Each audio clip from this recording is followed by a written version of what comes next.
Բոլորի կողմից շատ սիրված ու հարգված, տաղանդավոր երգչուհի և պարզապես մեծատառով մարդ Տաթև Ասատրյանը բացառիկ հարցազրույց է տվել Մեհեր Բաղդասարյանին, որտեղ խոսել է իր կյանքի, մանկության ամենաբարդ և ծանր փուլերի մասին, որոնցից հանրությունը տեղյակ չէ։ Նրա հարցազրույցը ստացվել է շատ հուզիչ, ինչու չէ նաև սկանդալային և անչափ հետաքրքիր։ Տաթևը չնայած իր մանկության դժվարություններին երբեք չի չարացել և մնացել է այն նույն բարի և մաքուր աղջիկը, որ եղել է։ Ես մեծացել եմ իսկական հայկական ընտանիքում,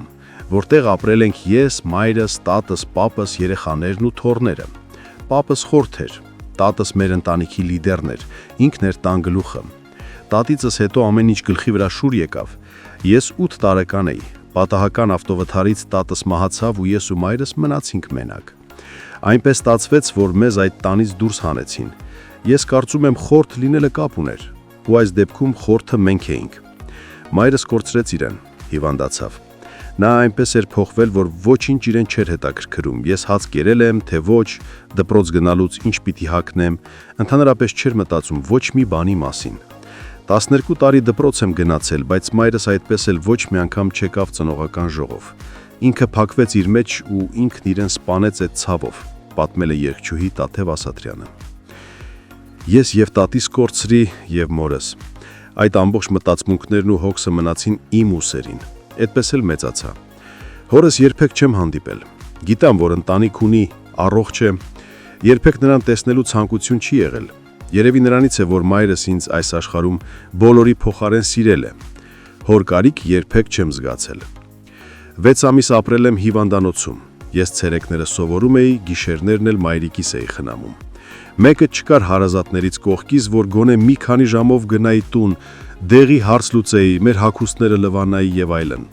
Հիվանդանոցի միջանցքից ոչ միտեղ չէի կարողանում գնալ։ Մայրս արդեն բարդ բնավորություն էր ձևավորել ու մենակ չէր կարողանում մնալ։ Այդ տարիներին իմ բոլոր հարազատների տան դռները փակ էին իմ առաջ։ Ու երբ մորս աչքերը փակեցի, այդ օրը ես փակեցի իմ դուռը իրենց առաջ, որովհետև այլևս ավելի թանկ մարդ չունեի կորցնելու, քան մայրս էր։ Աստված մորս ինձանից տարավ, բայց փոխարենն ինձ տվեց ինձ սիրող մի ամբողջ ժողովուրդ, ովքեր իմ ծնողների բաց թողածը լրացրել են։ Ես երբեք չեմ չարացել կամ բողոքել իմ կյանքից, չեմ կոտրվել, հավատացել եմ, որ հաստատ գալու է այդ օրը։ Մայրս իր ամբողջ կյանքը դրել է իմ վրա, որ ես երգեմ։ Մայրս հիվանդագին զբաղվում էր դրանով։ Չնայած վերջին տարիներին չէր ուզում, որ երգեմ, ուզում էր, որ իր կողքին մնամ։ Վերջին օրերն անցկացրել ենք հանրապետական հիվանդանոցում։ Այնտեղ պայմաններից բացի նաև վերաբերմունքն էր վատ հիվանդների նկատմամբ։ Այն ժամանակ շատ վատ էին վերաբերվում պետպատվերով բուժվող հիվանդներին։ Վերջին օրերին մայրս ասաց. «Էլ չեմ ուզում այստեղ մնալ, ինձ տար տուն»։ Գնացինք տուն ընդամենը 2 օր։ Վերջում ինձ ասաց. «Ես հանգիստ եմ, դու արդեն քո լավն ու վատը գիտես,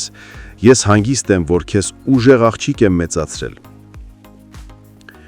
Սովորում էի երգի պետական թատրոնում, Նարեկի հետ այնտեղ եմ ծանոթացել։ Այդ ժամանակ մայրս արդեն հիվանդանոցում էր բուժում ստանում։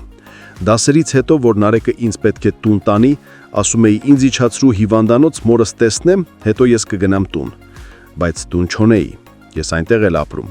ու ամեն ինչ անում էի, որ հանկարծ Նարեկը դրա մասին չիմանա։ Նոր էինք շփվում իրար հետ, ամաչում էի պատմել։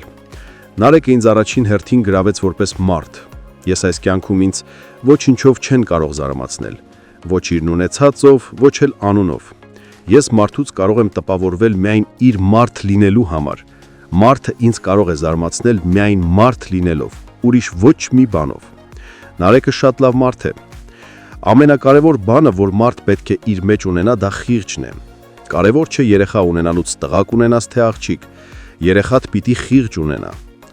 Ճիշտ որոշում էր, որ Նարեկը իմ կյանքում պիտի լիներ։ Խոսելով ամուսնու և իր պրոդյուսեր Նարեկ Ստամբուլցյանի մասին, պատմել է երգչուհի Տաթև Ասատրյանը։